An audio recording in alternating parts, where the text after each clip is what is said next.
ठीक है, as usual screen को पॉज करके आप लोग कर सकते थे, 2 मिनट का समय था। ठीक है, देखा जाए क्या करने को बोला था मैंने। 3 लाइन है, अब मुझे इसको ड्रॉ नहीं करने का मन है कि चलो इसको ड्रॉ करते हैं। तरीका पता है पहले से।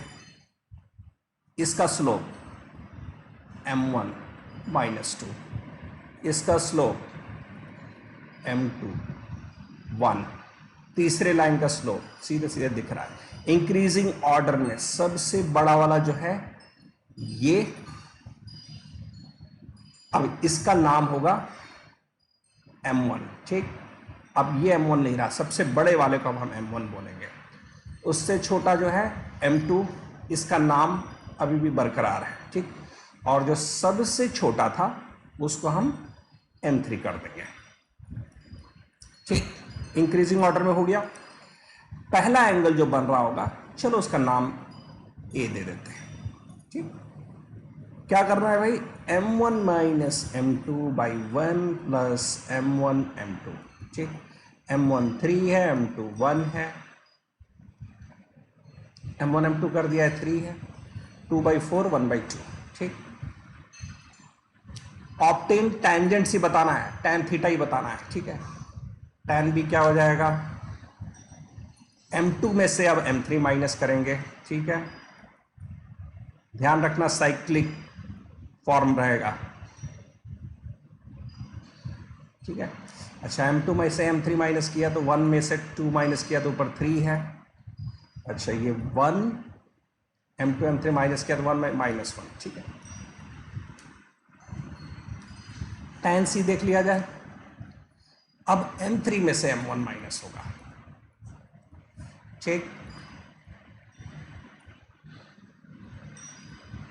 अच्छा m3 में से m1 माइनस किया तो कितना हो जाएगा, ये ऊपर -5 हो जाएगा न्यूमरेटर में, और ये 1 - 6 मतलब ये भी -5, ये 1 हो जाएगा। ठीक है, अच्छा अगर आपको कैलकुलेशन करते करते एक चीज समझ जाना, अगर ये पॉजिटिव है तो एंगल 0 से 90 वाला, 0 से 90 वाला है, और ये 90 से 180।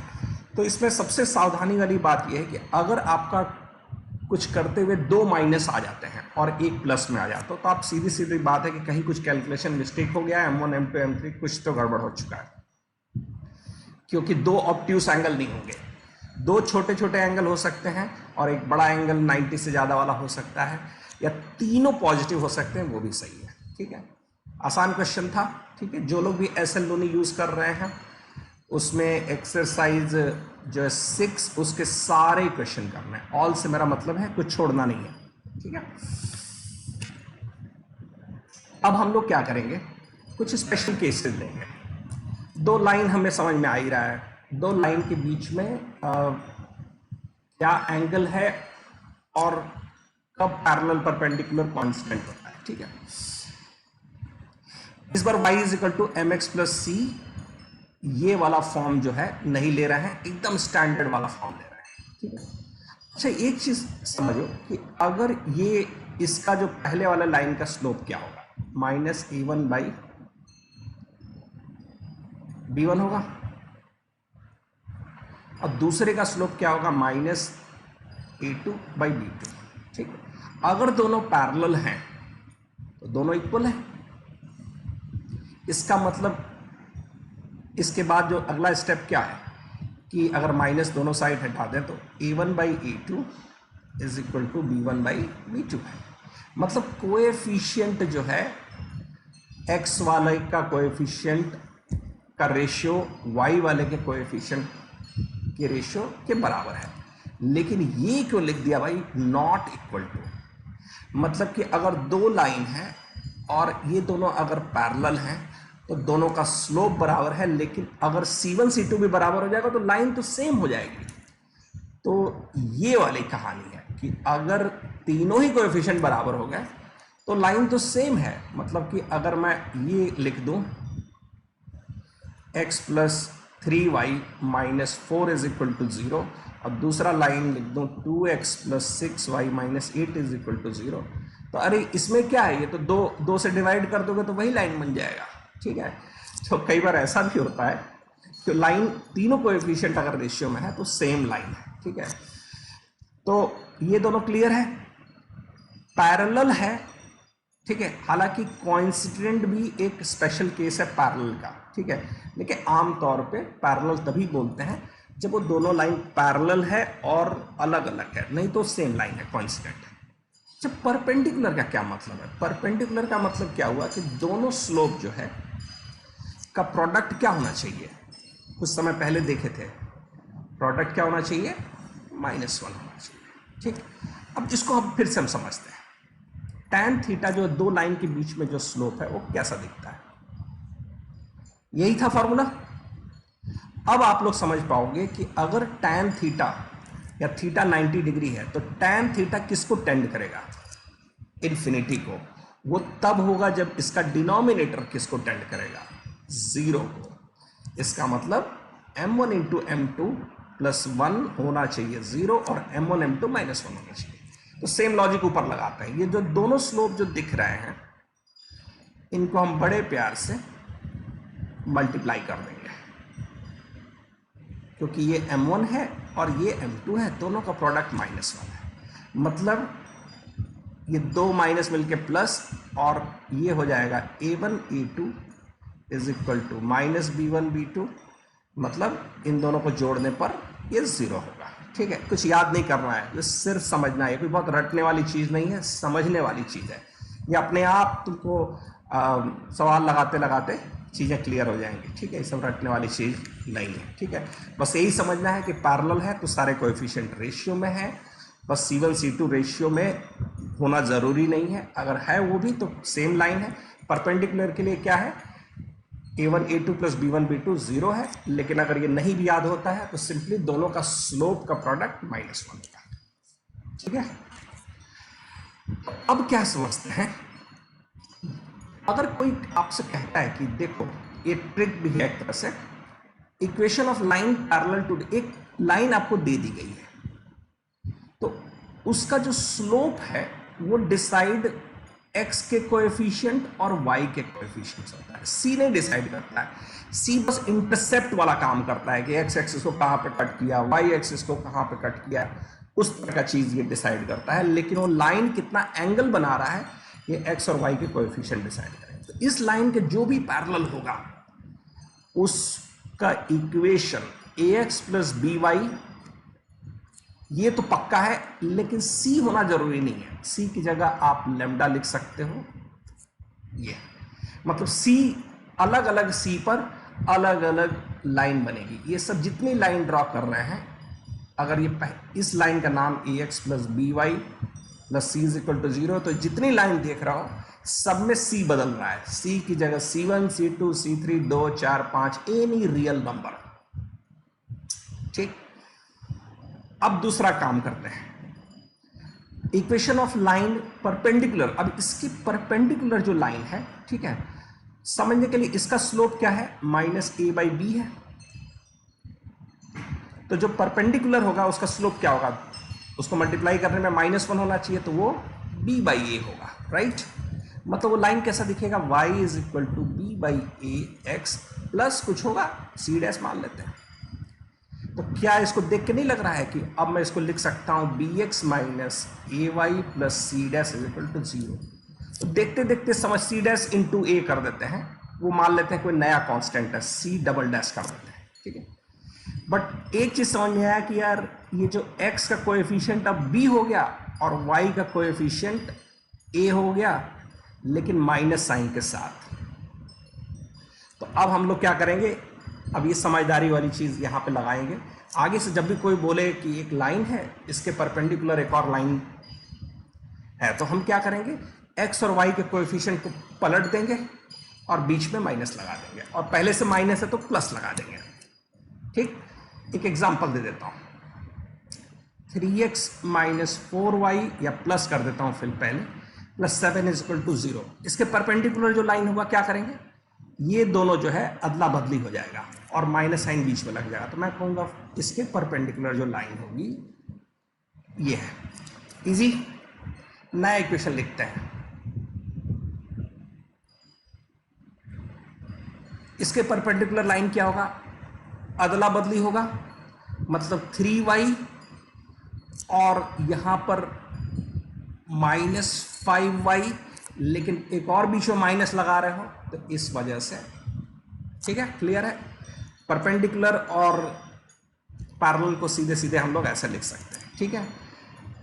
इस पर्टिकुलर लाइन के पैरेलल लाइन जो होगा वो कैसा दिखेगा, 3x + 4y तो रहेगा ही रहेगा, एक लैम्डा लगा देना है। इजी, कोई दिक्कत कोई समस्या नहीं। अब हम लोग जरा फटाफट सुपर फास्ट स्पीड वाला क्वेश्चन देखते हैं। हालांकि इसके पहले कुछ और बताना चाहेंगे, ठीक है। इसको इरेज कर देते हैं तो कुछ एक और इंटरेस्टिंग बात बताएंगे। कुछ स्पेशल केस होते हैं। अब जरूरी तो होता नहीं है कि हरदम ए या बी दोनों नॉन जीरो हो। अगर कभी मैं बोलूं कि ये एक लाइन है y = 5, ठीक है, y = 5, तो ये लाइन कैसा है, ये लाइन ऐसा है कुछ 5 डिस्टेंस पे लाइन। तो अब मैं बोलूं उसके परपेंडिकुलर जो लाइन होगा, इसके परपेंडिकुलर जो लाइन होगा वो कुछ x = कुछ होगा, क्योंकि वो लाइन ऐसा होगा, ये सब इस तरह वाला परपेंडिकुलर वाला लाइन होंगे। तो यहां ये सब लॉजिक नहीं लगाएंगे। अगर x एक्सिस y एक्सिस के पैरेलल या परपेंडिकुलर जो लाइन होती है उसको अलग से डील कर लेंगे हम लोग, ठीक है। जैसे x = 7 है तो इसके पैरेलल लाइन क्या होगा, x = एनी रियल नंबर, ठीक है, लैम्डा मान लेते हैं। लेकिन इसके पैरेलल x = लैम्डा है और परपेंडिकुलर y = लैम्डा, या डैश कर देते हैं, ठीक है। इस पे कुछ क्वेश्चन रहेंगे, ठीक है। एकदम 10 सेकंड वाला क्वेश्चन है। वीडियो को पॉज करो 10 सेकंड या आधा मिनट और फिर उसके बाद आगे बढ़ेंगे, ठीक है। Write down answer directly, only one step, ठीक है। अब हम लोग एक एक करके देखेंगे। पहला वाला, find equation of line parallel and perpendicular to y = 3। तो बात पहले पैरेलल वाले की करते हैं। पैरेलल जो होगा लाइन वो तो y = लैम्डा होगा और ये इसको सेटिस्फाई कर रहा है, तो y को 7 कर देंगे। x का तो बात ही नहीं है कहीं, लैम्डा 7 है, तो लाइन क्या है, y = 7, परपेंडिकुलर, ठीक है, ठीक। अच्छा, बाय द वे कभी कभार आगे से परपेंडिकुलर का ये सिंबल भी मैं यूज कर लूंगा, इसको देख के परेशान मत होना। और पैरेलल के लिए 2 लाइन पैरेलल, ठीक है। अच्छा, परपेंडिकुलर समझते हैं। परपेंडिकुलर क्या होगा, x = लैम्डा की जगह म्यू कर देता हूं। x 2 दिया हुआ है तो म्यू क्या है, 2 है, लाइन का इक्वेशन बन गया, ठीक। तो पहला ये चीज था। अब दूसरा देखते हैं, line parallel and perpendicular to x = 1।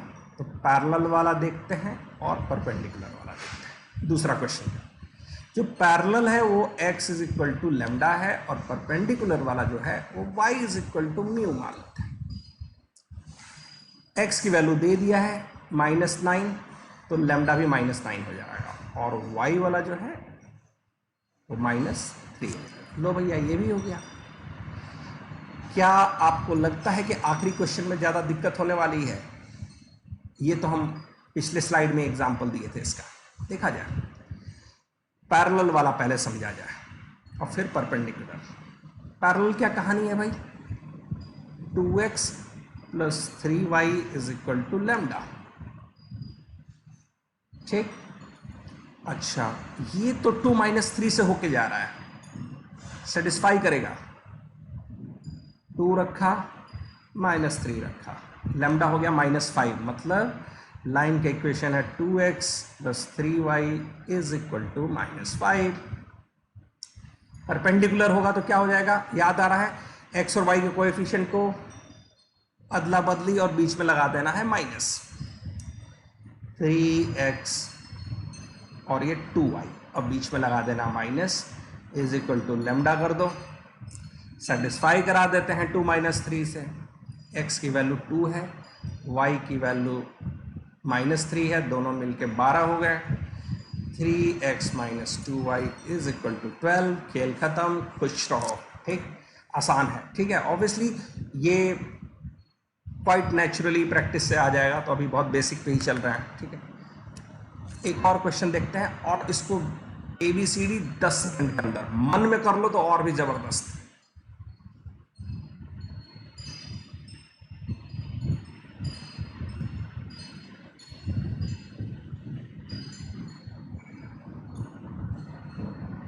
ठीक है, चलो भाई, दोनों परपेंडिकुलर हैं, कोई M1 M2 -1 नहीं करना है। ठीक है,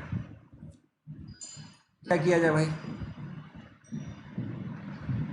इसका जो पहले का लाइन का स्लोप क्या है, या रेशियो में देख लेते हैं। ठीक है, पहला सीधे दिख रहा है -1/4 है, तो दूसरे का स्लोप क्या हो जाना चाहिए, 4 हो जाना चाहिए। ठीक है, या प्रोडक्ट ही कर देते हैं, मुझे लग रहा है -1/4 है, और इसका क्या है -4/k है, दोनों मल्टीप्लाई करने पे -1 आ रहा है। समझदार हो, k की वैल्यू सीधे सीधे दिख रही है मुझे -1। ठीक है, ऑलराइट।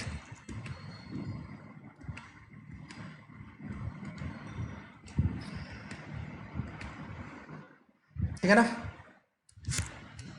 एक और क्वेश्चन देखते हैं। Parallel to y axis, 10 second वाला ये भी क्वेश्चन है।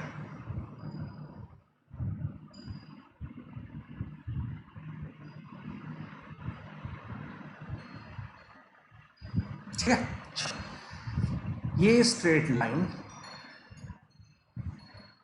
Parallel to y axis, parallel to y axis कैसा दिखता है, x is equal to lambda, मतलब उसमें जो कोएफिशिएंट है y का वो खत्म है। ठीक, कोएफिशिएंट जो है y का खत्म है, तो इसमें जरा देखा जाए कोएफिशिएंट क्या है y का। भाई ये है एक जना, और ये भी एक y है, तो देख लेते हैं। ये 4 है, इधर से मिल गया, और उधर -k है, इन दोनों को जोड़ने पर 0 होना चाहिए, कोएफिशिएंट y का मर जाना चाहिए। ठीक, k तुम्हारा 4 है। ठीक है, इजी क्वेश्चन है ऑब्वियसली। ठीक है, और देखा जाए, अब थोड़ा सा मेहनत और कराएंगे। ठीक है, ये लाइन जो है कोऑर्डिनेट एक्सिस को ए और बी में इंटरसेक्ट कर रही है, और परपेंडिकुलर बाइसेक्टर बताना है ए बी। ठीक है, 1.5 से 2 मिनट। ठीक है, इसके लिए समय दूंगा।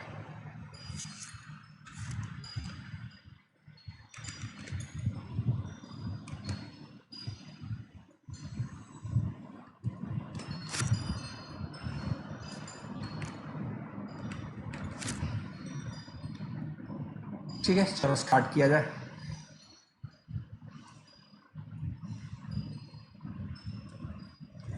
ये लाइन कोऑर्डिनेट एक्सिस को ए और बी में इंटरसेक्ट कर रहा है, तो सबसे पहले तो ए और बी के बारे में पता लगा लिया जाए।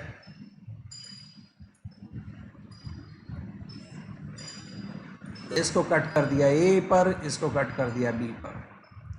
ए बी पता लगाने का सिंपल सा तरीका है, x को 0 कर दो एक बार, y को 0 कर दो। x 0 किया तो y मिल गया 7/3, x को 0 किया तो y मिल गया 7/3, y को 0 किया तो x मिल गया 7/2। परपेंडिकुलर बाइसेक्टर सबको समझ में आता है, मतलब ए बी जो है उसका एग्जैक्टली मिड पॉइंट से एक लाइन ड्रॉ होगी परपेंडिकुलर, मतलब एकदम 90 डिग्री पर। अच्छा, इसका मिड पॉइंट पता लगा सकते हैं, इसका नाम m दे देते हैं। मिड पॉइंट क्या होगा, दोनों को जोड़ के हाफ कर देना है, 7/2 और उधर 0 है तो ये 7/4 हो जाएगा, और वो 7/6 हो जाएगा। अच्छा, ये जो परपेंडिकुलर जो लाइन दिख रही है, जो परपेंडिकुलर बाइसेक्टर है, वो कैसा दिखेगा। ठीक है, कोई स्लोप लोप के चक्कर में नहीं रहेंगे, ये इस लाइन के परपेंडिकुलर है। अगर ये 2x plus 3y is equal to 7 है तो इसके परपेंडिकुलर वाला लाइन क्या है, एक्स वाई का अदला बदली, 3x minus 2y is equal to lambda. Lambda का पता कैसे चलेगा, अरे उसी लाइन पे m है, सेटिस्फाई करेगा। तो आओ भाई सेटिस्फाई कर दिया जाए। 3x की जगह हो गया 7/4 और y की जगह हो गया 7/6 is equal to lambda. Lambda निकाल लेते हैं। अच्छा बाय द वे 7 को कॉमन ले लेते हैं, ठीक है। 3/4 माइनस 1/3 है, ठीक है। ये क्या हो जाएगा, 9 माइनस 4 मतलब 5 हो जाएगा और नीचे 12 है। लैम्डा जो है वो मिल गया मुझे 35/12। लाइन का इक्वेशन क्या है, 3x minus 2y is equal to 35/12, ठीक है। सभी कोई यहाँ तक थे, साथ में आ गया था? नहीं अगर आया तो एक बार फिर से देख लेना, ठीक है। एक और क्वेश्चन देखते हैं, इस बार थोड़ी और मेहनत करनी जाएगी, ठीक है।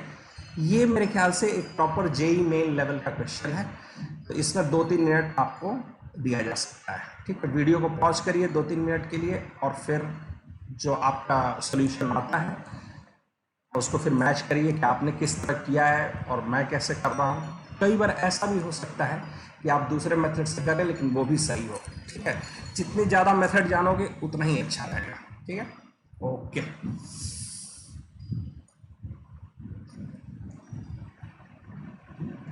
स्टार्ट करते हैं।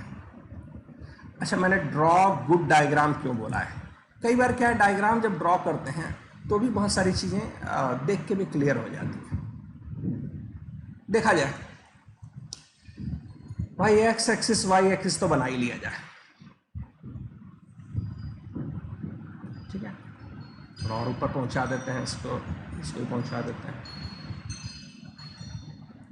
अच्छा एक पॉइंट है 1,1 यहाँ पे रख लेते हैं, 0,2 यहाँ रख लेते हैं, ठीक है। लिख देते हैं 0,2 1,1 लाइन एल, ठीक है। तो ये लाइन तो बना ही लेते हैं, ठीक है। अच्छा एक दूसरी लाइन है m जो कि परपेंडिकुलर है l, लेकिन कहाँ से पास हो रही है, 0,-1, मतलब कि अगर ये लगभग 1 है तो ये हाफ होगा और उतना ही नीचे,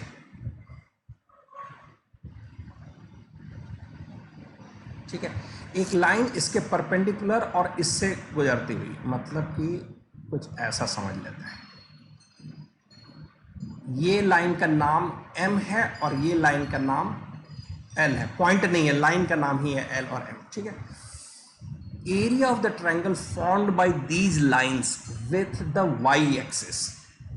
क्वेश्चन का लैंग्वेज बहुत इंपॉर्टेंट है कि क्या कह रहा है, y एक्सिस मतलब ये वाला बात हो रहा है, y एक्सिस और ये दोनों लाइन, बात समझ में आ रही है कि इस ट्रायंगल के एरिया की बात हो रही है, ठीक है। ये वाला एरिया, ये जो ब्लू कलर से जो ड्रॉ किया गया, ठीक है।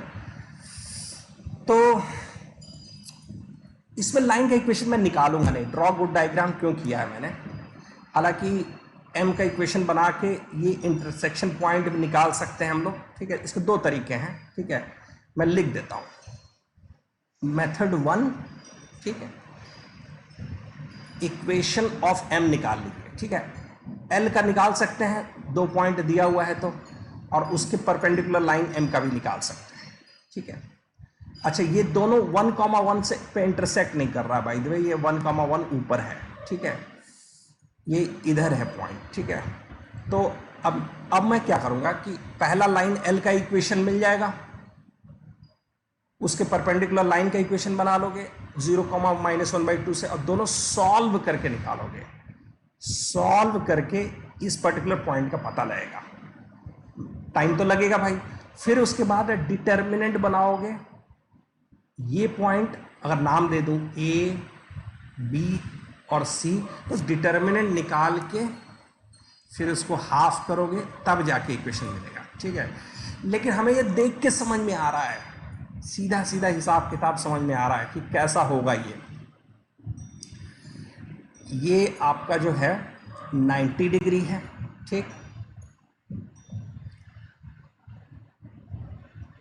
है, 90 डिग्री है।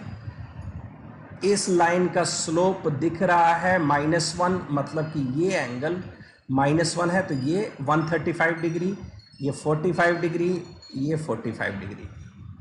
सिंपल सा बात है भाई, आइसोसेलेस ट्रायंगल है, AC डिस्टेंस समझ में आ ही रहा है, 2 और इधर हाफ, एक तरह से 5/2 है, मतलब 2 और आधा जोड़ दिया, ठीक। अच्छा, AC पता चल गया, 45 डिग्री 45 डिग्री पता है, तो बाकी साइड क्या है, निकल जाएगा। क्या निकलेगा बताओ, हाफ बेस इंटू हाइट लगाना है, ये 45 है तो ये कितना होगा, इसका परपेंडिकुलर वो भी 5/2 होगा,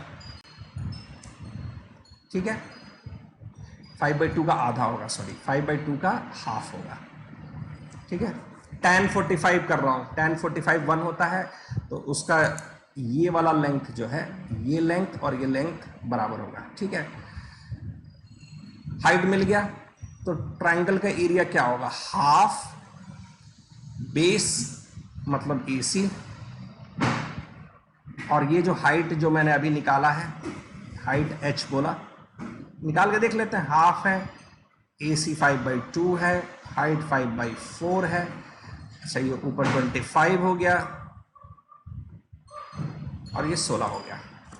ऑप्शन बी आ रहा है, क्या आया सभी का, ऑप्शन बी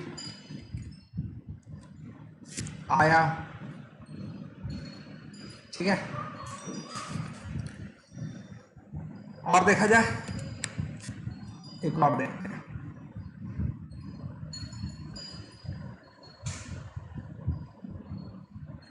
अच्छा, इसमें क्या करना है, ये एक क्वेश्चन में कई सारे क्वेश्चन हैं, ठीक है, तो हम लोग एक एक करके देखेंगे। पहले एल्टीट्यूड समझते हैं, सारे इक्वेशन एल्टीट्यूड के निकाल लिए जाएं, फिर एंगल बाइसेक्टर्स के बाद देखा जाएगा, फिर ऑर्थो सेंटर और सर्कल सेंटर निकालेंगे, एक एक करके करेंगे तभी हो पाएगा, ठीक है। अदरवाइज ये क्वेश्चन में मल्टीपल पार्ट्स हैं एक तरह से। तो हम लोग सबसे पहले जो है एल्टीट्यूड निकालेंगे। एल्टीट्यूड निकालने के लिए आपको करीब 1.5 मिनट का समय है।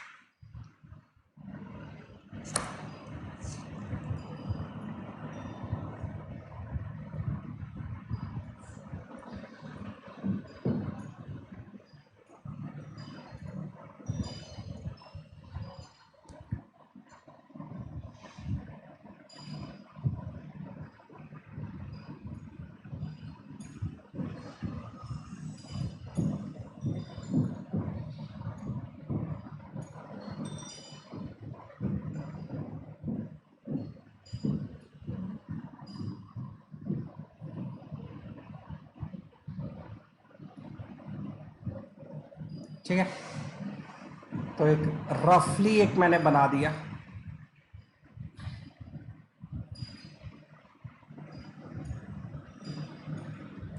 ठीक है। अच्छा, इसमें डायग्राम बनाने का एक थोड़ा सा फायदा ये नजर आ रहा है कि कई सारी चीजें समझ में आ जा रही हैं सीधे सीधे, जैसे कि ये AC जो है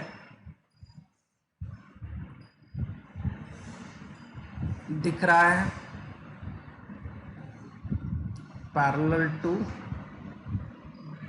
x एक्सिस, ठीक है।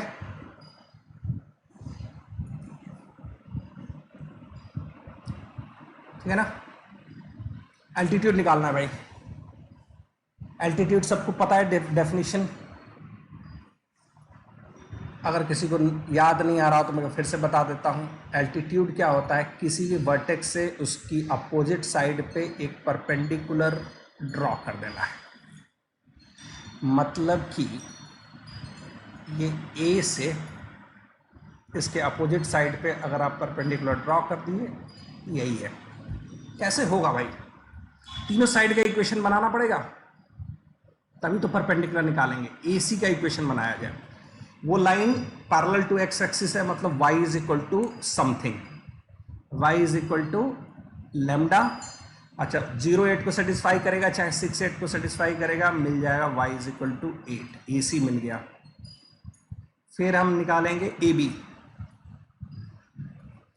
2 पॉइंट दिया हुआ है, स्लोप लोप निकालेंगे, स्टैंडर्ड तरीका है। y माइनस 8 स्लोप दिख रहा है, 8 माइनस 4, 4 बाई -2, -2 स्लोप है और ये x है। लो भाई ये भी इक्वेशन बन गया, 2x plus y is equal to 8। अब कौन सा है, BC, ये भी वही है standard line, y minus 4 slope निकाल लिया जाए, 8 ऊपर 4 है, नीचे भी 4 है, तो स्लोप 1 है और x माइनस 2, ठीक है। ये हो जाएगा x minus y is equal to -2, ठीक है ना। अच्छा चेक कर लो फिर से, कहीं मिस्टेक हुआ हो तो। ये 8 माइनस 4 4 है और 4, ठीक है, 1 है, x माइनस 2 है, x माइनस वाई, ठीक है, परफेक्ट है ये।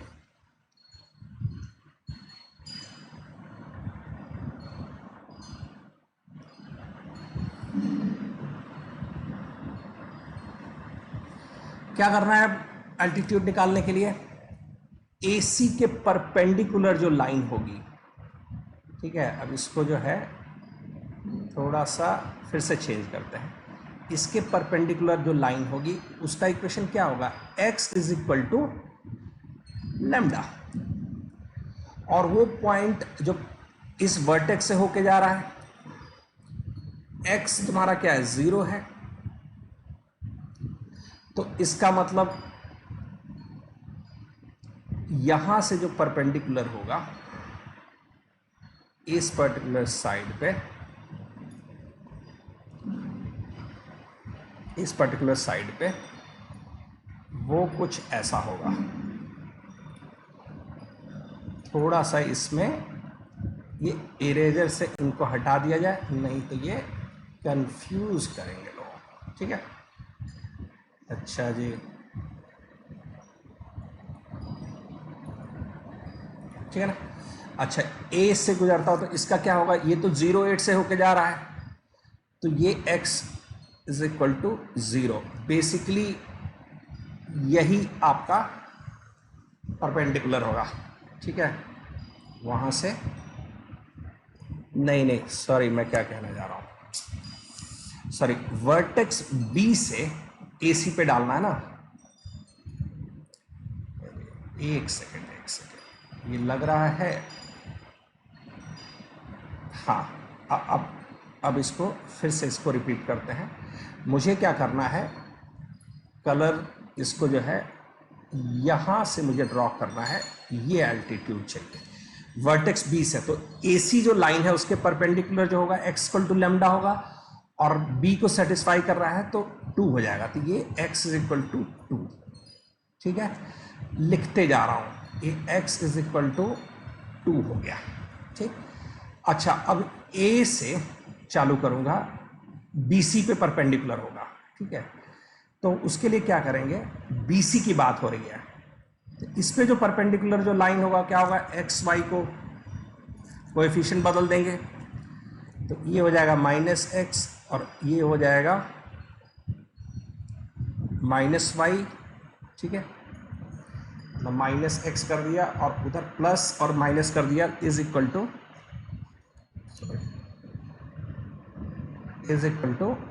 लैम्डा, ठीक है ना।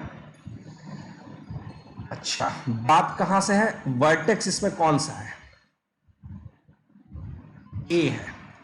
लाइन कौन सी हो रही है, जो थोड़ी देर पहले बनाया था ये वाला, 0,8 को सेटिस्फाई करेगा, x को कर दिया 0 और y को 8, मतलब लैम्डा हो गया -8। क्या है इक्वेशन, मतलब -x -y is equal to -8। अच्छा नहीं दिख रहा है, माइनस से मल्टीप्लाई कर दे, x plus y is equal to 8, मतलब कि ये जो लाइन है इसका नाम है x plus y is equal to 8। तीसरा भी निकल जाएगा भाई, कोई बड़ी बात नहीं है। इस ए बी के परपेंडिकुलर जो लाइन होगी वो ऐसे दिखेगी, x minus 2y is equal to lambda, और ये जो सेटिस्फाई करेगा भाई ये कुछ ऐसा है, ये C से जाने वाली लाइन है, ठीक है। C को सेटिस्फाई करेगा, 6,8 को सेटिस्फाई करेगा, तो 6 और ये 8 है तो एक तरह से 16 हो गया, लैम्डा हो गया -10। तो ये वाली जो लाइन है वो है x minus 2y is equal to -10। सारे एल्टीट्यूड निकाल दिए। अब मुझे कोई बोले कि यार ऑर्थो सेंटर निकल सकता है क्या, ठीक है। ऑर्थो सेंटर क्या होता है, सारे एल्टीट्यूड का इंटरसेक्शन होता है, मतलब कि वो जो होता है, ठीक है, कलर चेंज कर देता हूं, ये वाला पॉइंट है। तो क्या मुझे सारे तीनों के तीनों को सॉल्व करने की जरूरत है कि कोई भी दो एल्टीट्यूड का इंटरसेक्शन निकाल दो तो काम चल जाएगा? तीनों क्या करूंगा मैं, कोई दो करूंगा, ठीक, क्योंकि तीसरा तो प्रॉपर्टी ही है, कंकरेंट होता है। दो निकालते हैं, कौन से दो निकालो जिसको सॉल्व करना आसान है, किसको सॉल्व करना आसान है? सबसे बढ़िया तो ये है x इज इक्वल टू 2। उसके बाद ये दूसरा वाला इक्वेशन भी बड़ा अच्छा दिख रहा है, x plus y is equal to 8। इन दोनों को सॉल्व कर लेते हैं। तो लो भाई ये तो दिख ही रहा है, x की वैल्यू तो 2 फिक्स है और y क्या होना चाहिए, x प्लस वाई 8, 6 मिल गया। तो हमने ऑर्थो सेंटर जो है इसका निकाल लिया, ठीक है। अच्छा, सर्कम सेंटर बाद में देखेंगे, सर्कम सेंटर कैसे निकलेगा। आते हैं अब एंगल बाइसेक्टर। एंगल बाइसेक्टर कैसे निकलेगा जरा बताओ। अभी देख रहे थे हम लोग थोड़ा थोड़ा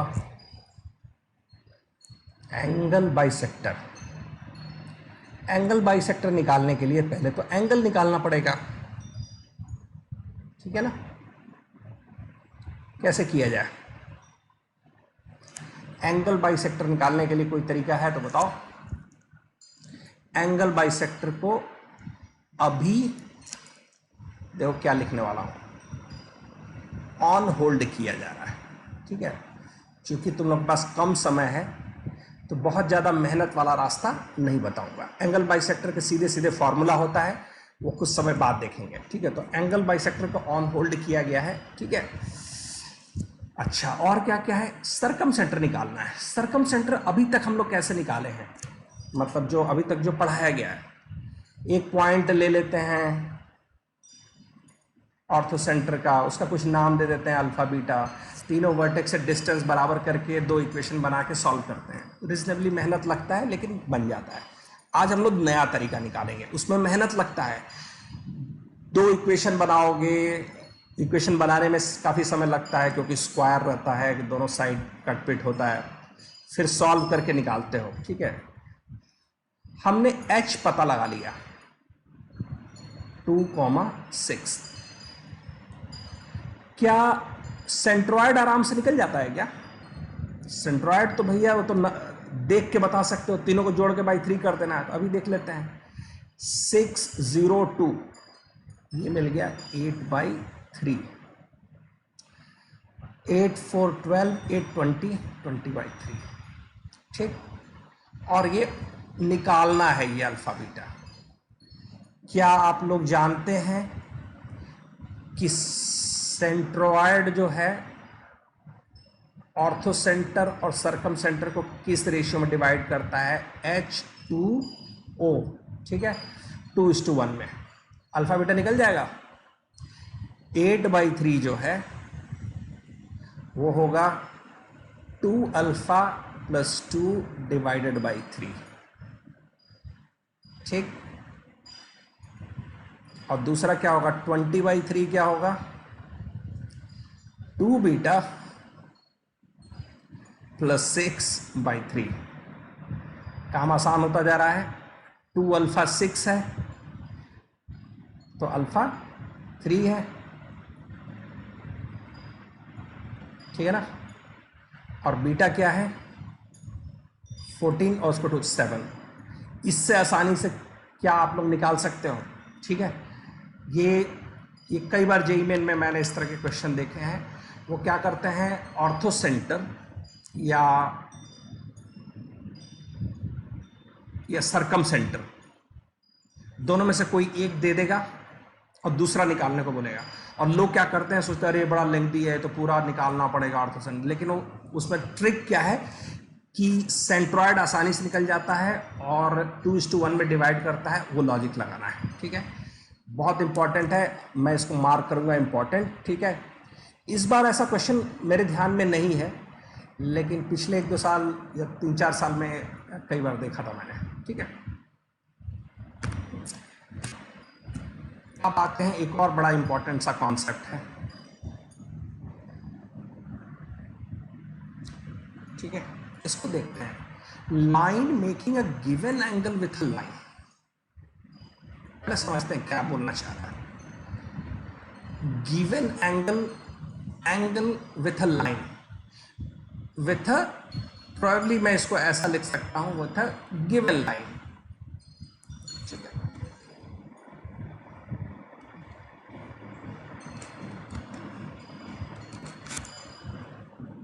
ठीक है, इसमें एनफ स्पेस है, इसको कर देते हैं। भाई गिवन लाइन क्या है, गिवन लाइन ये है भाई, गिवन लाइन से मेरा मतलब है कि उस लाइन का m गिवन है और c गिवन है, मतलब कि उसका स्लोप तो पता ही है। मैं कह रहा हूं कि इस पर्टिकुलर लाइन से कुछ एंगल अल्फा बना रहा है एक लाइन। आप यही सोचोगे ना कि लो भाई अल्फा बना रहा है, इसी लाइन की बात हो रही है। ये कौन सा लाइन है, रिक्वायर्ड लाइन है, ये लाइन जिसकी जरूरत आपको है या पूछा जा रहा है। लेकिन वो बस इतना ही बता रहा है कि अल्फा एंगल बना रहा है उस पर्टिकुलर लाइन से, लेकिन ये तो बताया नहीं कि वो एंगल अल्फा क्लॉकवाइज में बना रहा है, एंटी क्लॉक क्या होता है, क्लॉकवाइज एंटी क्लॉकवाइज बना रहा है। तो हमें दोनों मान के चलना पड़ेगा भाई, एक एंगल इधर भी, एक एंगल इधर भी, यही ध्यान रखना है, ठीक है। फिलहाल एक कोई मान लेते हैं। अच्छा, क्या करते हैं कि ये जो गिवन वाला जो है, ये जो गिवन वाला है स्लोप, मैं ये मान लेता हूं कि ये एंगल थीटा बना रहा है, मतलब एक्स एक्सिस से ये थीटा बना रहा है। तो इसका मतलब जो रिक्वायर्ड लाइन है,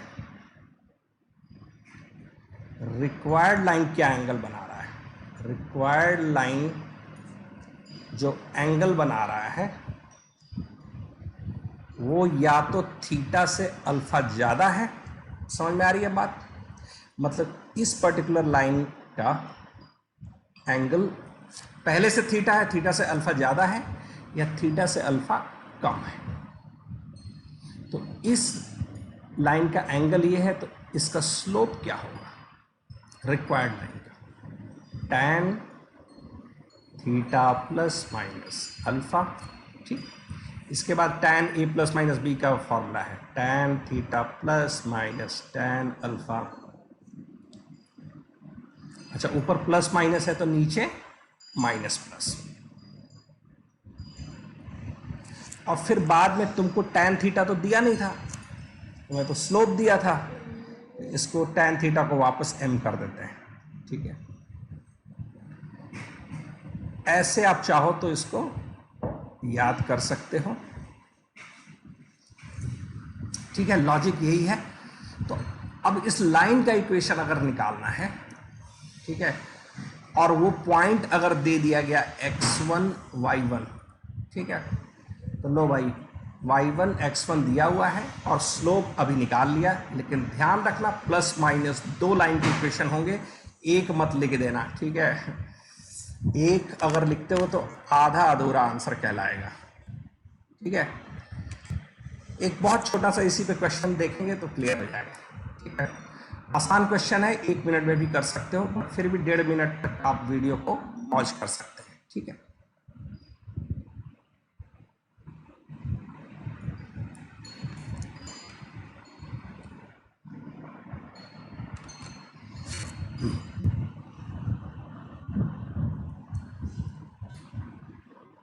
चलिए भाई देखा जाए।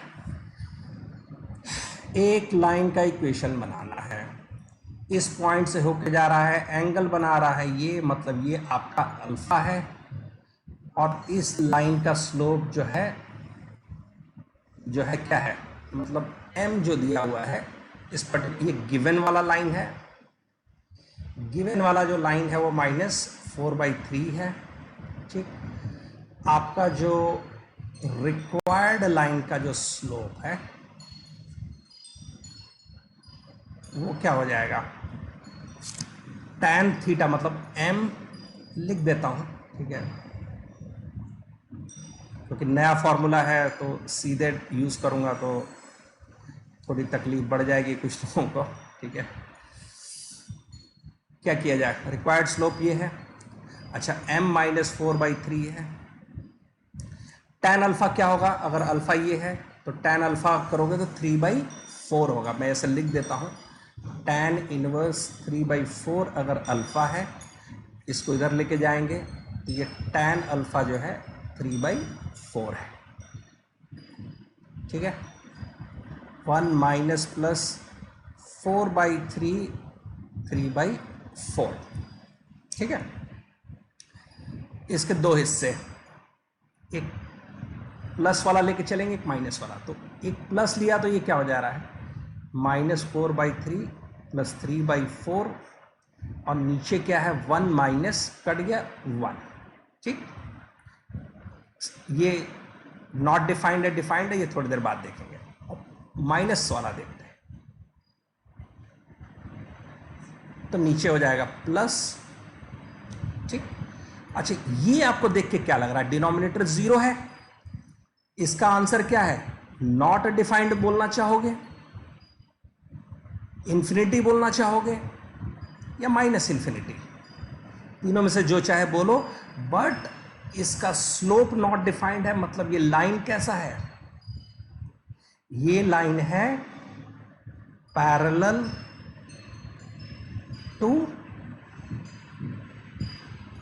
To y axis.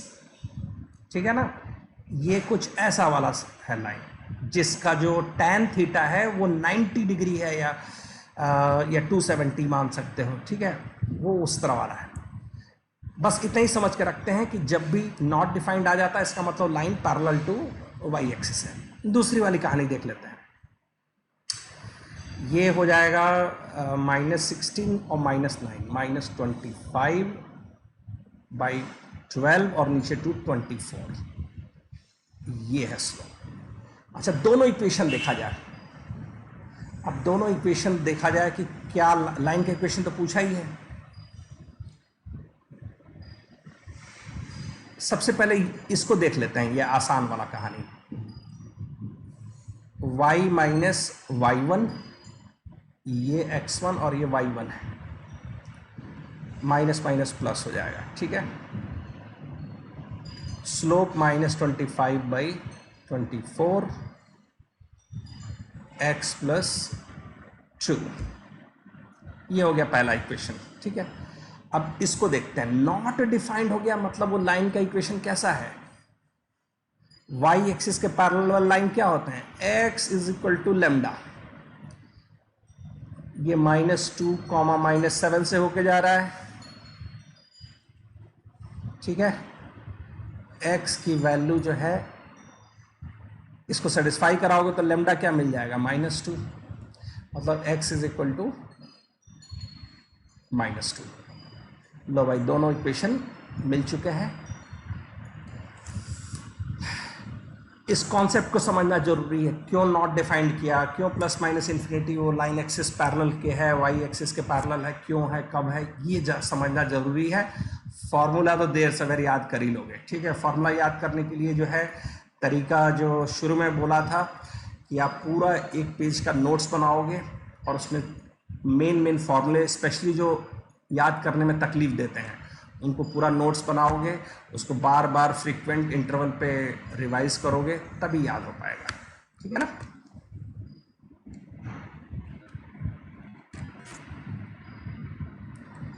अच्छा जी, और क्या है? एक और क्वेश्चन देखते हैं।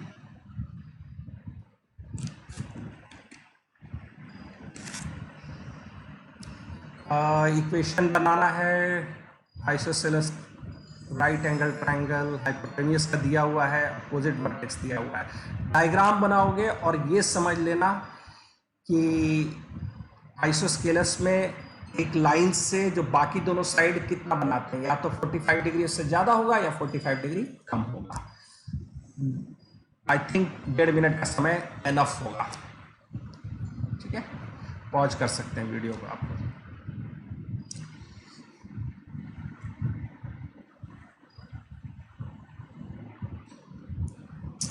ठीक है, डायग्राम बनाते हैं।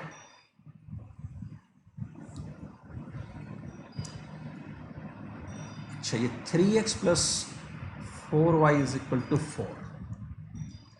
लगभग मोटा मोटी इक्वेशन देखा जाए कैसा दिखेगा ये लाइन। x को 0 किया तो y 1,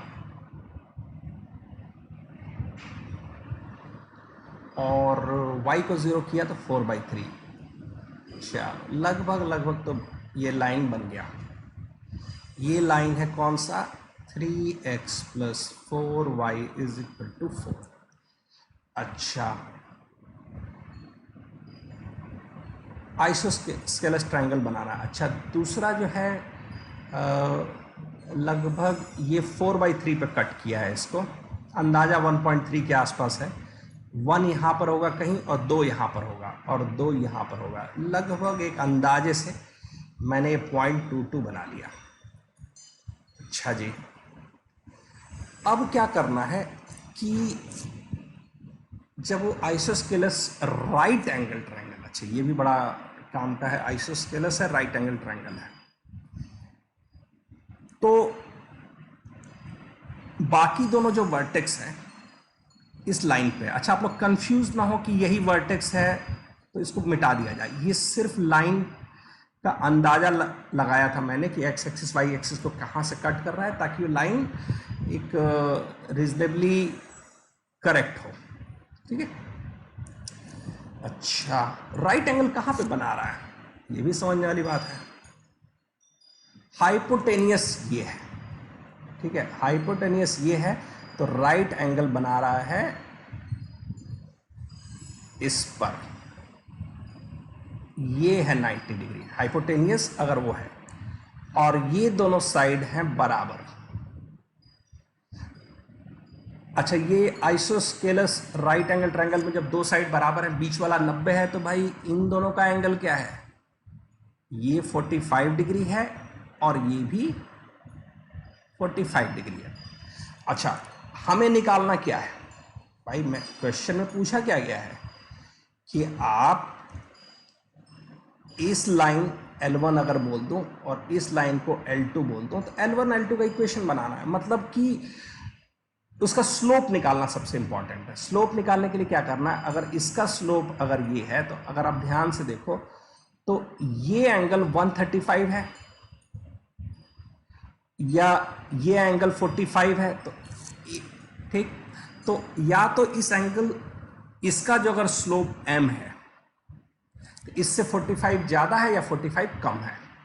ठीक है, तो L1 L2 का जो स्लोप होगा, स्लोप ऑफ L1 और L2 किसी एक का 90 डिग्री, सॉरी 45 डिग्री इससे ज्यादा है m। अच्छा, m निकाल ही लेते हैं जब इतना किया तो m प्लस माइनस 45 डिग्री या तो ज्यादा है या 45 डिग्री कम है। लो भाई, एक प्लस माइनस अच्छी चीज ये है कि ये भी, अच्छा tan 45 इंटू एम, सॉरी ये मिस हो गया था, 1045 1 ही है और ये -3/4, ठीक है। अच्छा, इसके भी दो रास्ते ज़िंदगी में मिल जाएंगे। एक प्लस वाला ऊपर लेंगे तो क्या होगा, न्यूमरेटर में 1/4, अच्छा नीचे माइनस लिया तो 2 बार प्लस हो रहा है, ये 7/4, मतलब ये 1/7 इसका स्लोप आ रहा है, ठीक है। अच्छा, मैंने पिछली बार प्लस लिया था, इस बार माइनस लूँगा, तो न्यूमरेटर में हो गया -7/4। अच्छा, इधर प्लस लेना है तो ये 1/4 -7। अच्छा, कुछ दोनों को देख के लग रहा है ना कि दोनों को मल्टीप्लाई करोगे तो -1 मिलेगा। ऑब्वियसली ये दोनों लाइन एक दूसरे के परपेंडिकुलर हैं, आप दिख ही रहा है, तो स्लोप मिल चुका है। अब हमें इक्वेशन बनाना है। इक्वेशन बनाना कोई बड़ी बात नहीं रह गई। L1 अगर देखा जाए या कोई भी L1 L2, तो एक लाइन है 2 2 से हो रहा है, एक का स्लोप मिल गया है, दूसरे का स्लोप मिल गया, तो एक स्लोप है 1/7 और दूसरा जो है, ठीक है, बाकी इधर उधर सिंप्लीफाई करते रहना, ठीक है। लाइन के दोनों इक्वेशन मिल चुके हैं, ठीक है। वेरी इंपॉर्टेंट, इसमें बहुत इन डेप्थ है, अगर पहली बार में ना समझ में आए तो दोबारा देखना, लेकिन अब जो है कॉन्सेप्ट जो है अब डीप होता जाएगा, ठीक है। लास्ट में बहुत टफ हो जाएगा अगर आप रेगुलरली क्लास को फॉलो नहीं करोगे, उससे डीपीपी नहीं लगाते रहोगे, तो बाद आगे के 2-4 क्लासेस तो हवा भी नहीं लगेगा, ठीक है, क्योंकि उसमें सारे कठिन टॉपिक्स हैं और कठिन क्वेश्चन भी क्लास में लगवाऊंगा, ठीक है।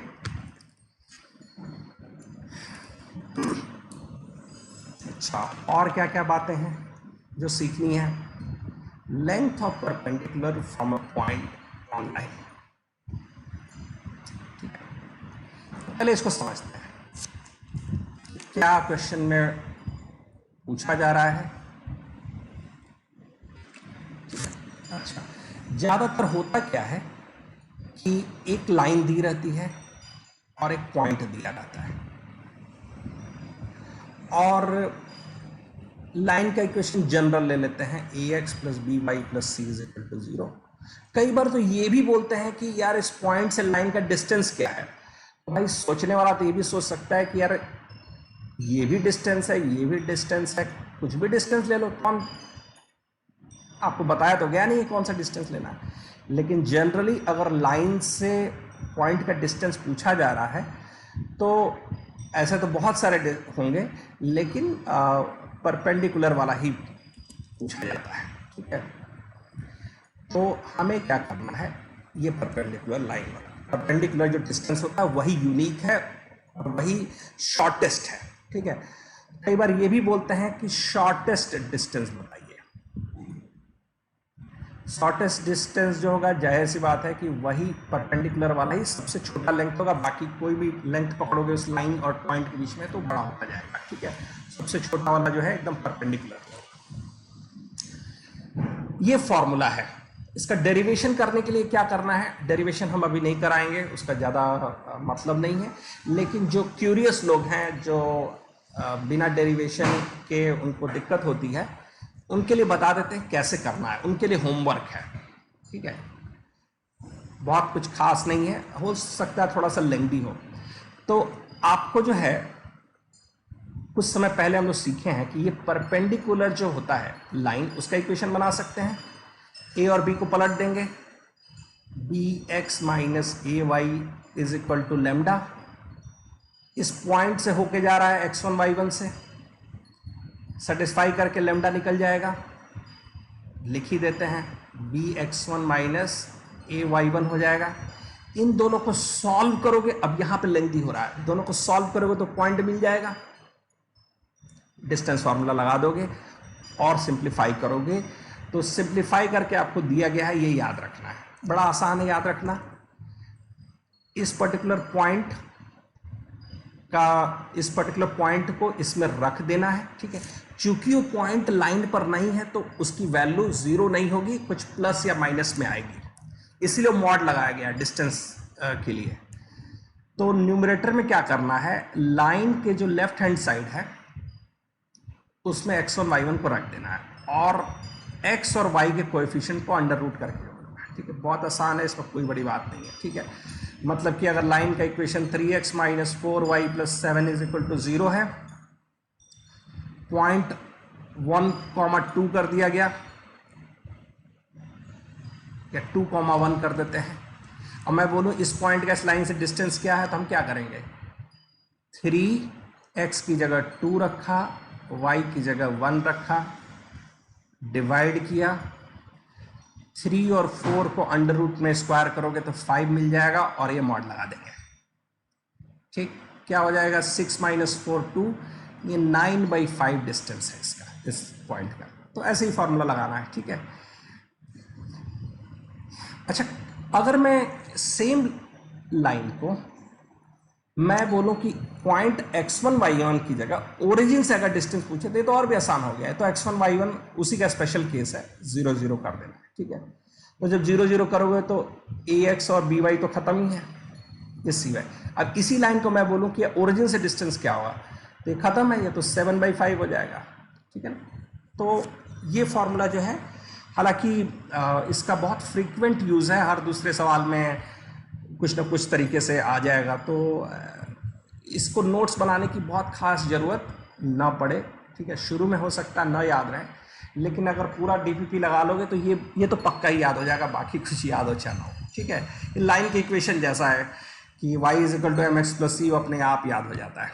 ठीक है, एक बड़ा छोटा सा क्वेश्चन देखेंगे और एकदम से मेंटली करोगे इसको विदाउट पेन।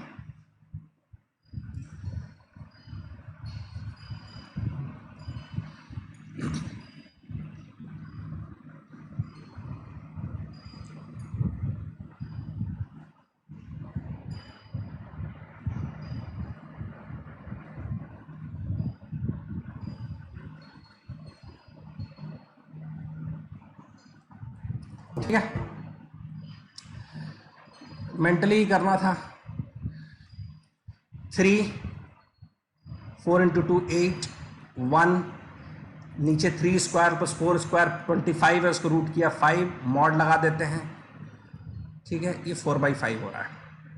ठीक है, देख लेंगे फिर से कैलकुलेशन, 3 माइनस 8 प्लस 1 माइनस 4/5 है, मॉड लगाने की वजह से 4/5। ठीक है, एक और देखते हैं, डिस्टेंस बिटवीन पॉइंट 0 0, ये भी देखा जाए, ये भी मन में मेंटली करना है इसको।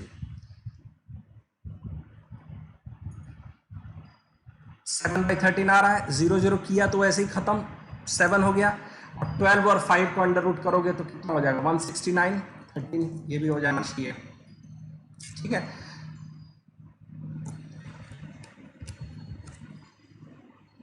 अब जरा थोड़ा प्रूफ करने वाला क्वेश्चन है, तो इसको देखते हैं।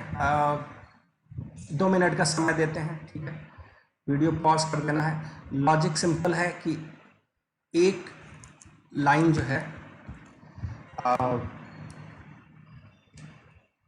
इसमें हिंट भी दे देता हूँ आपको। ठीक है, कोई लाइन मान लो कि जो 4,-5 से होके जा रहा था, कोई एक लाइन मान लो, और फिर ये देखो कि उसका जो डिस्टेंस फॉर्मूला लगा के कि m की किस वैल्यू पर वो 12 होता है। अगर m की रियल वैल्यूज आपको मिल पा रही हैं तो इसका मतलब पॉसिबल है, m की वैल्यू नहीं मिल पा रही है, इमेजिनरी वैल्यू मिल रहा है, तो नहीं पॉसिबल है। ठीक है, ठीक है, 2 मिनट ट्राई करो, फिर उसके बाद वीडियो को रोक के स्टार्ट कर देना 2 मिनट। ठीक है,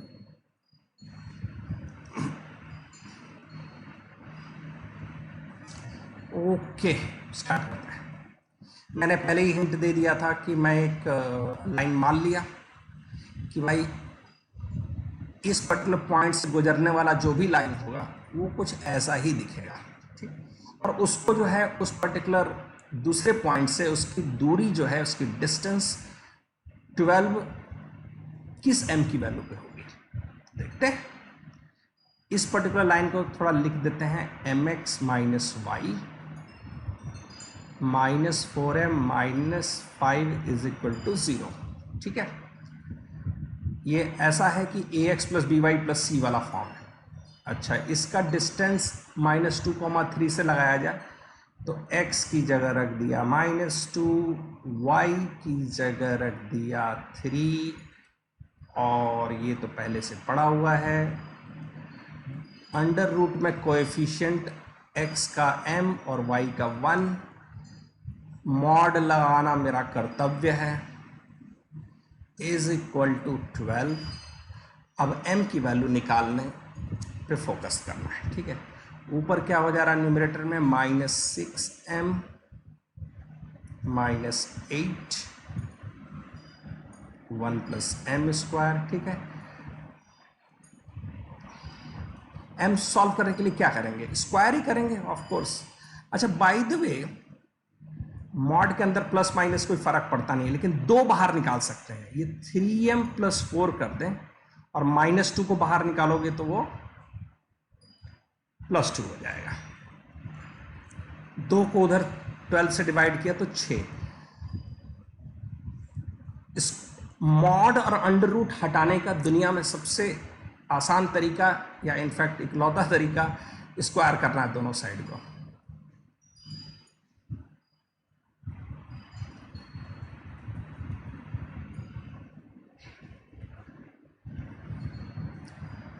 ठीक है, सॉल्व करते हैं। 9m² + 24m + 16 is equal to 36 + 36m², ठीक है।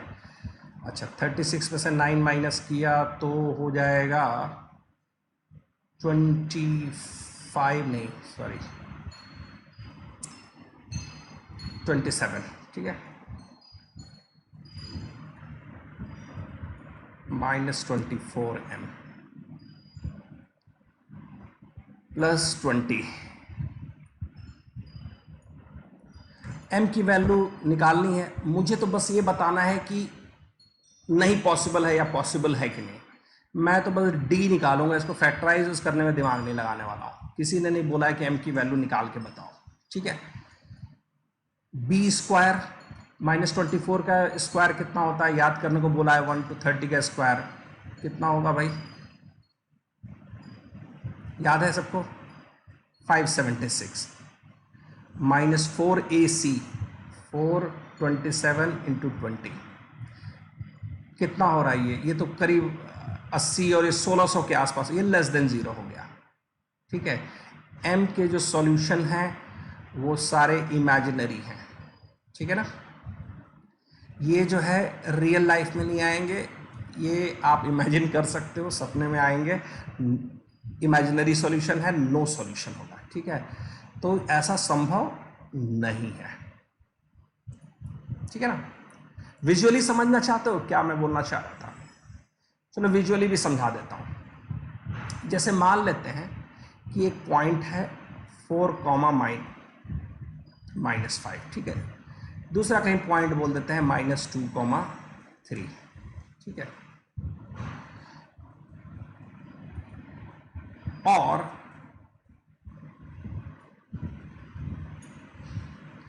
इससे कोई परपेंडिकुलर डिस्टेंस जो है is equal to 12, no line around,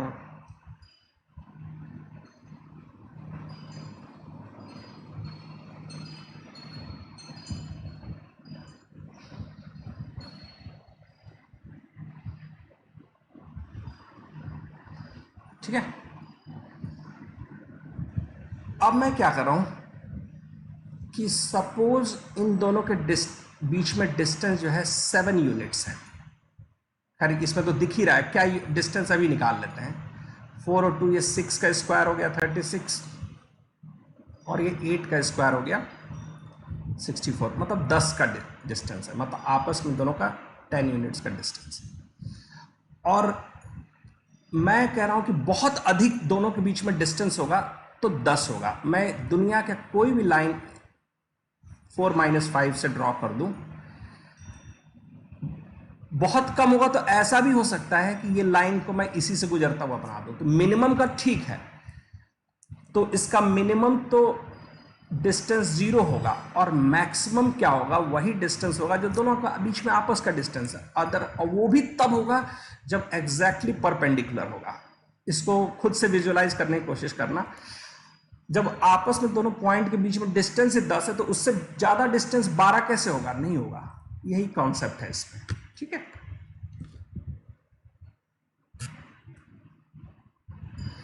अब इसमें एक और दिमाग लगाया जाएगा, ठीक है। अब हम लोग इसमें इन डेप्थ कॉन्सेप्ट है कि हम लोग क्या करेंगे कि अगर एक लाइन है और उसी के पैरेलल दूसरा लाइन, पैरेलल लाइन है तो ऑब्वियसली दोनों के बीच में कुछ डिस्टेंस होगा, फिक्स्ड डिस्टेंस होगा। उसको निकालने का जो, अगर दो पैरेलल लाइन के बीच में जो डिस्टेंस है वो निकालने का आसान तरीका क्या है कि मैं बोलता हूं कि ओरिजिन से मान लेते हैं पहले का डिस्टेंस L1 है और दूसरे लाइन का डिस्टेंस L2 है, तो मैं L1 में से L2 माइनस कर दूंगा। ओरिजिन से उस पहले वाली लाइन का डिस्टेंस देख लूंगा, दूसरी का, दोनों का जो डिफरेंस होगा वही आपस में उन लोगों का डिस्टेंस होगा। ठीक है, विजुअली यही है लॉजिक। तो हमें क्या करना है कि दो पैरेलल लाइन दिया है, तो पैरेलल लाइन तो समझ में आ रहा है, ax प्लस by दोनों में कॉमन, सिर्फ इंटरसेप्ट बदलेगा। तो मैं क्या करूंगा कि इसका ओरिजिन से डिस्टेंस क्या होगा, c1 divided by under root a square plus b square. ठीक, मॉड लगा देते हैं ऑफ कोर्स। ठीक है, दूसरे वाले का क्या डिस्टेंस होगा,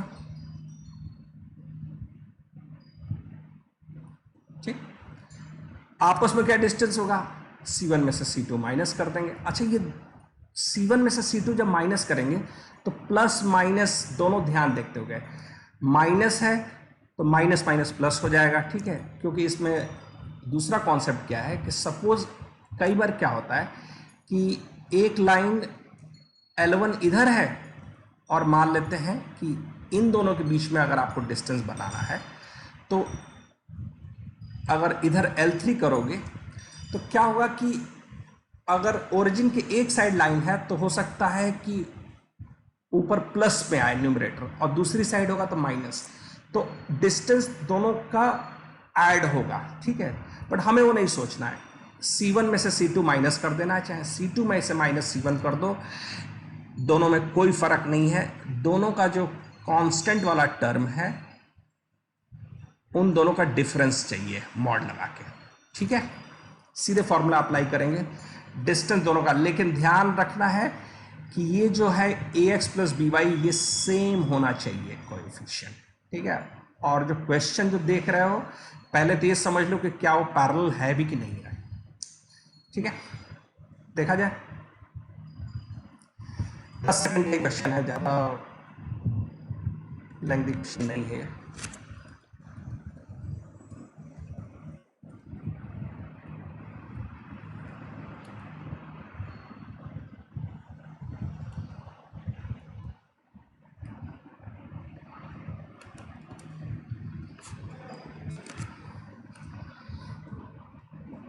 ठीक है, देखा जाए तो भाई पहली चीज तो है कि ये लाइन और ये लाइन पैरेलल है। अगर आप ध्यान से देखें तो कोएफिशिएंट 3 और 4 रेशियो में डबल है, तो सबसे पहले जो है मुझे एक जैसा लाइन दिखना चाहिए। आपकी मर्जी, आप 3x प्लस 4y अगर पसंद है तो इसको भी 2 से डिवाइड करना पड़ेगा। कैसे 2 से डिवाइड करेंगे तो कैसे हो जाएगा, 3x plus 4y minus 17/2 is equal to 0। अब आप लॉजिक लगा सकते हैं, ये दोनों सेम है तो ये c1 है और ये c2 है, और जो मैं उस वक्त बताना चाह रहा था क्या बता रहा था, c1 माइनस 17/2 प्लस माइनस जैसे था उसको ध्यान रखना। अच्छा, अंडर रूट में 3 स्क्वायर प्लस 4 स्क्वायर किया फिर 25 हो जाएगा। बेसिकली इसकी वैल्यू क्या हो जाएगी, ये माइनस माइनस प्लस कर देते हैं। ठीक है, 14 और 31/2 और ये अंडर रूट का 5 है, मतलब 31/10, 3.1 डिस्टेंस है इसकी, या 31/10।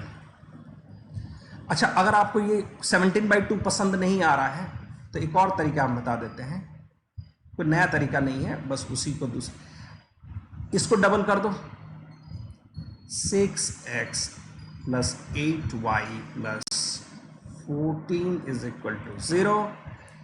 फिर से c1 माइनस c2 कर देते हैं, c1 माइनस माइनस c2 और डिवाइडेड बाई 6 का स्क्वायर 36, 8 का स्क्वायर 64, ये अंडर रूट में 100 हो जा रहा है, ऊपर 31 हो जा रहा है। ठीक है, एक ही बात है, बट ये हरदम ध्यान रखना है कि कैसे होता था। एक समय में बड़े इस तरह के क्वेश्चन बहुत आते थे, लेकिन अब नहीं आते हैं। ठीक है, एक और देखते हैं। अच्छा, एरिया ऑफ अ पैरेललोग्राम, शायद पढ़ा भी होगा आपने, ये क्या है। जैसे क्या करेंगे, पैरेललोग्राम क्या होता है ये तो लगभग सबको पता ही है। ठीक है, बहुत बढ़िया तो नहीं, लेकिन काम चल रहा हो, पैरेललोग्राम बता दिया गया। इसके दो जो कंजिक्यूटिव साइड हैं, लेट से वो एंगल थीटा बना रहे हैं आपस में, और दो जो पैरेलल साइड है, जैसे ये दोनों दिख रहे हैं, मतलब ए बी सी डी कर देता हूं, तो ए बी सी डी के पैरेलल है, तो ये जो पैरेलल जो लाइन है, आपस में इन दोनों के बीच में डिस्टेंस P1 है। ठीक है ना, परपेंडिकुलर डिस्टेंस। अच्छा, परपेंडिकुलर अगर मैं ड्रॉ करूंगा तो इधर से कुछ ऐसा आएगा, ये P2, मतलब ये 90 डिग्री होगा। ठीक है, ये 90 डिग्री, ये 90 डिग्री, ये 90 डिग्री। ठीक है, नोट्स बना सकते हो। दो साइड, पैरेलल साइड के बीच में परपेंडिकुलर डिस्टेंस। ठीक है, इनफैक्ट दो पैरेलल साइड के बीच में डिस्टेंस अगर बोलूंगा तो ऐसे ही परपेंडिकुलर डिस्टेंस होता है। ठीक है, P1 P2 by sine theta होगा। ठीक है, प्रूफ नहीं करना चाहता हूं, अगर प्रूफ है तो कर देता हूं। ठीक है, आज का लेक्चर थोड़ा लंबा रखेंगे तो कर देते हैं। ये P1 है। ठीक है, इसको कैसे करूं, हाफ बेस इंटू हाइट वाले तरीके से कर सकते हैं। ठीक है, फाइन। अच्छा, अगर इसमें दो ट्रायंगल बना दूं, इसको थोड़ा सा इसमें इरेज करना होगा मुझे।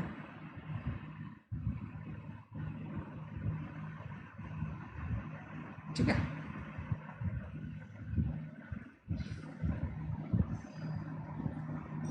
ठीक है, half base into height P1, तो मैं बेस अगर बनाने, ये एक D मान लेते हैं, तो अगर मैं ये बोलूँ ये P1 है, तो ये जो AD जो दिख रहा है, उसको क्या मैं P1 इंटू कॉट थीटा बोल सकता हूँ? अच्छा जी, और ये जो DB है,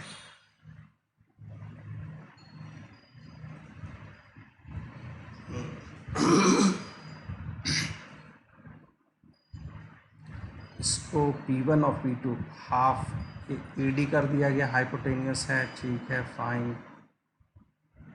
परपेंडिकुलर दिया हुआ है। अच्छा,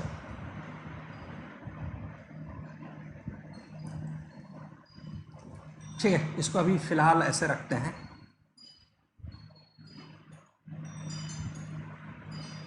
हाफ AB इंटू P1, और इसको मैंने डबल कर दिया। ठीक है, मतलब ये जो ट्रायंगल है ABD, इसको डबल कर दिया, तो ये जो पैरेललोग्राम का जो है AB इंटू P1 हो गया। ठीक है, अच्छा, AB निकालने के लिए हम लोग क्या करते हैं, हमें बेसिकली प्रूफ क्या करना है कि AB जो है वो P2 बाई साइन थीटा है। इसके लिए अब हमें दूसरे साइड का हेल्प लेना पड़ेगा। अच्छा जी, D से अगर ये परपेंडिकुलर P2 मैंने अगर मान लिया, ठीक है, D से ये P2 है, मतलब जो AD और BC जो है वो जो वो दोनों जो पैरेलल साइड है उनके बीच में डिस्टेंस P2 है। अच्छा, ये थीटा है तो ये भी थीटा है। ठीक है, तो अगर मैं ट्रायंगल का थोड़ा सा कलर बदल देता हूं ताकि आप लोग कंफ्यूज ना हो, मैं अब इस ट्रायंगल को पकड़ लिया हूं। इस पर्टिकुलर ट्रायंगल में ये जो DC है, तो मैं क्या करूंगा कि अच्छा, ये जो कट हो रहा है इसका नाम M कर देता हूं। ठीक। तो डीएम, ये जो ट्रायंगल है, ट्रायंगल डी एम सी है, तो डीएम बाई डी सी, क्या ये साइन थीटा है? परपेंडिकुलर अपॉन हाइपोटेन्यूस, ठीक। तो और डीएम क्या है? P2 है। और DC क्या है? DC और AB बराबर है, अपोजिट साइड। तो DC और AB अपोजिट साइड बराबर है, तो मैं क्या कर रहा हूं कि P2 by sine theta DC बोलो या AB बोलो। AB को P2 बाई साइन थीटा अगर मैं इसमें कर दूं तो ये आ जाएगा, ठीक है। इतनी मेहनत आप लोगों को नहीं करनी है, ये सिर्फ एक समझाने का था कि चलो डिराइव करा देते हैं, थोड़ा समय था मेरे पास, ठीक है। बट किसके पास इतना फुर्सत है? कोऑर्डिनेट में अगर एक एक फॉर्मूला मैं डिराइव कराने लगा तो 1 या 2 महीने तक स्ट्रेट लाइन ही पढ़ाता रह जाऊंगा। बहुत सारी कोचिंग हैं जो 6-6 महीना कोऑर्डिनेट ज्योमेट्री पढ़ाते हैं, बाकी सब हवा हो जाता है। Anyway, we have to balance it out, हर एक टॉपिक को बैलेंस रखना है, ठीक है। अगर इससे 5 क्वेश्चन ही अगर पूछे जाते हैं जेईई मेन में तो उतनी ही इज्जत देनी चाहिए। हालांकि टॉपिक बड़ा है तो थोड़ा समय लग जाएगा, ये याद रखना है। अब क्या करना है कि एक और अब ये तो थोड़ा सा सॉल्यूशन ऑफ ट्रायंगल या ज्योमेट्री वाली बात थी, लेकिन हमें अब क्या करना है, इसका यूज करके ये डिराइव होता है। अगेन समय की कमी को देखते हुए मैं इसको होमवर्क दे रहा हूँ, ठीक है। मैं चाहूँगा कि स्पेशली अगर आप फाउंडेशन के स्टूडेंट हो 11th-12th के, तो इसको डिराइव जरूर करना। अगर ये आपका लास्ट चांस है, टारगेट वाले स्टूडेंट हो, तो फिर बस याद कर लेना फॉर्मूला, ठीक है। क्या किया जाए? 2 पैरेलल साइड, ये दोनों C1 C2 में अंतर है, बाकी सब सेम। फिर 2 और parallel side, slope M2 same है लेकिन इंटरसेप्ट अलग है, D1 D2। एकदम ऊपर जो लिखा हुआ ना P1 P2 by sine theta, मेहनत करके यही काम करना है।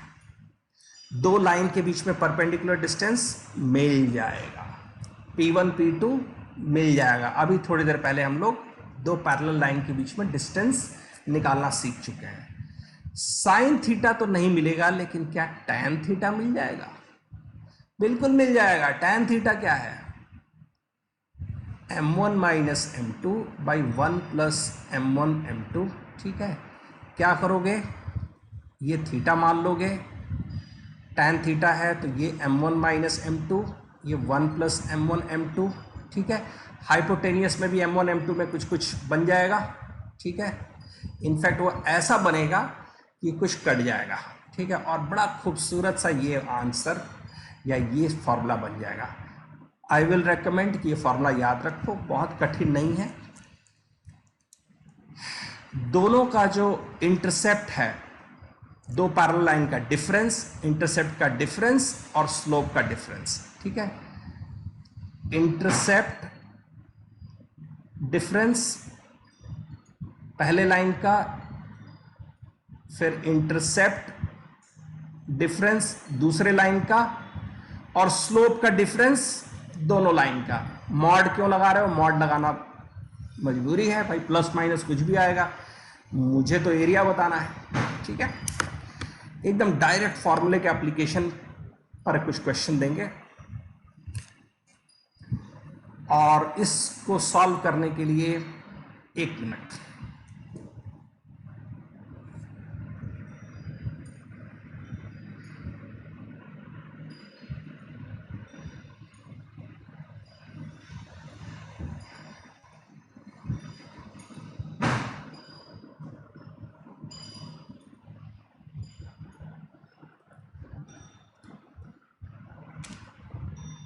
ठीक है,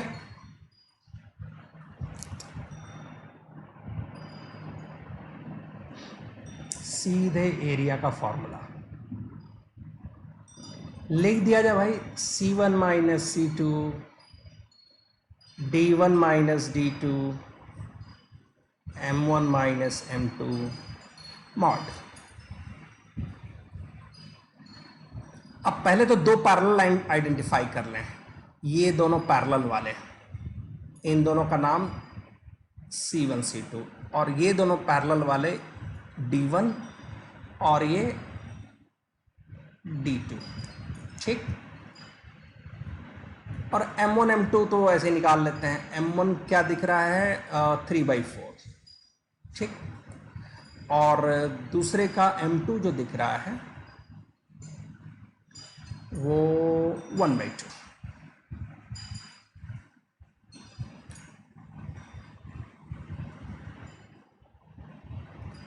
चलो स्टार्ट करते हैं। अब है क्या बचा, क्या क्वेश्चन है, फॉर्मूले में पुट करना है। ठीक है, C1 minus C2 1 minus 2, D1 minus D2 3 minus 7, M1 minus M2 मतलब 3/4 माइनस 1/2। ये -1 है और -4 है। ठीक है, माइनस माइनस प्लस हो चुका है ये, और ये कितना हो जाएगा, ये हो जाएगा 1/2। एक तरह से 4 कॉमन कर देते हैं, 3 माइनस 2 1 है। एकदम बढ़िया चल रहा है ये। 16 हो गया, मॉड हटा दिया गया, प्लस 16 इसका एरिया है। ठीक है, इमेजिन करो, सोचो कि इस क्वेश्चन को अगर ट्रेडिशनल तरीके से करने जाओ, 2 लाइन सॉल्व किया, मिला ए, इस लाइन को सॉल्व किया बी, फिर इन दोनों को सॉल्व किया सी, इन दोनों को 4 बार तो सॉल्व करके ABCD निकालोगे, फिर डिटर्मिनेंट वाले रास्ते में जाओगे। 4 मिनट 5 मिनट, उसमें भी गलती हो जाएगी। ये तरीका है। कोऑर्डिनेट में करना क्या है, अगर कोई फॉर्मूला बताया गया है क्लास में या बुकलेट में है तो भाई वो सबसे हाईएस्ट प्रायोरिटी है। बेसिक तरीके से हरदम नहीं करना है। ठीक है, हर क्वेश्चन से पहले एक बार सोचना है कहीं ज़्यादा समय तो नहीं लग गया, कोई ट्रिक तो नहीं है इसमें, कहीं कोई रेडीमेड फॉर्मूला तो नहीं है। ठीक है, एक और क्वेश्चन देखते हैं। ठीक है, ये लास्ट क्वेश्चन है आज का, और इसको बढ़िया से डायग्राम बना के करोगे, ये थोड़ा अच्छा भी क्वेश्चन है। ठीक है, तो इस क्वेश्चन को करने के बाद आप रेडी हैं, DPP3 पूरा कंप्लीट कर सकते हो, पूरा कंप्लीट कर सकते हो। ठीक है, मैं इस क्वेश्चन को सॉल्व करने के लिए 2 से 3 मिनट का समय दूंगा।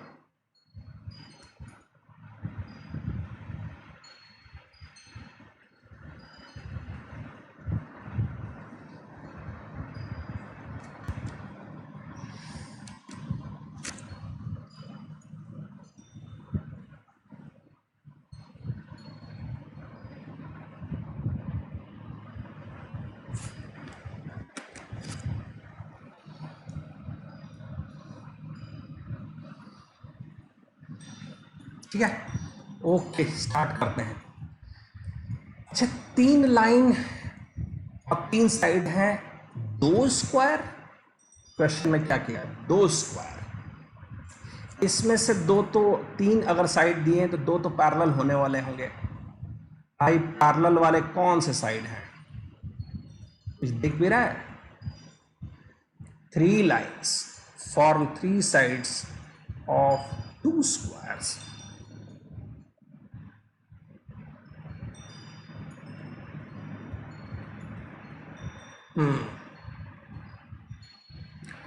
तो पहले तो देखा जाए कैसे कैसे पॉसिबल है।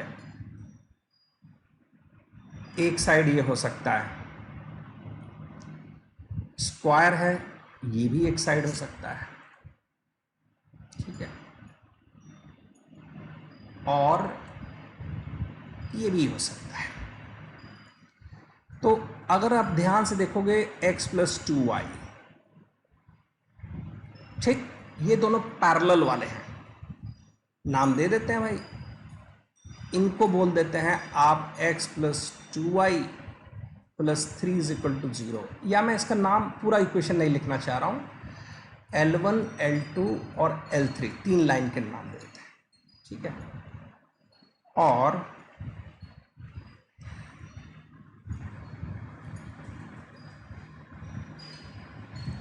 यहाँ से हटा देते हैं, ठीक है, थोड़ा सा क्लटर्ड हो जाएगा, कम जगह हो जाएगा, उसको समझाने में मुझे थोड़ी दिक्कत हो जाएगी। भाई इनका नाम L1 कर देते हैं, इनको L2 कर देते हैं, और L1 जो है पैरेलल है L2 के, और ये कर देते हैं L3।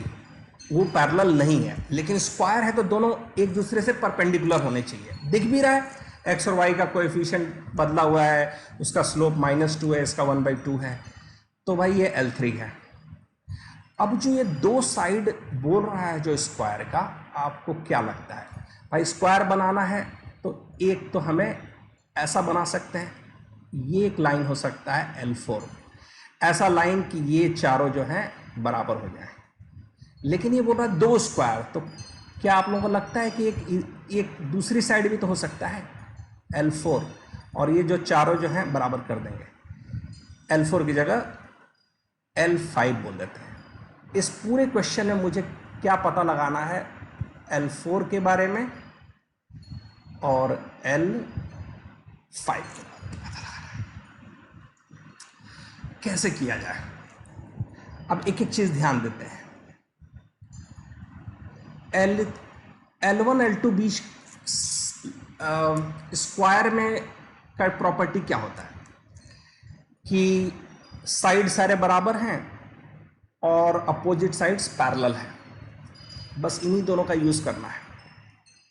सबसे पहले क्या करते हैं, L4 L5 जो है दोनों ही लाइन ये पैरेलल है L3 के, तो कैसा दिखेगा? इसके पैरेलल है तो 2x minus y is equal to lambda, ठीक, या 2x minus Y minus lambda is equal to 0। फिर मैं क्या करता हूं कि ये जो डिस्टेंस है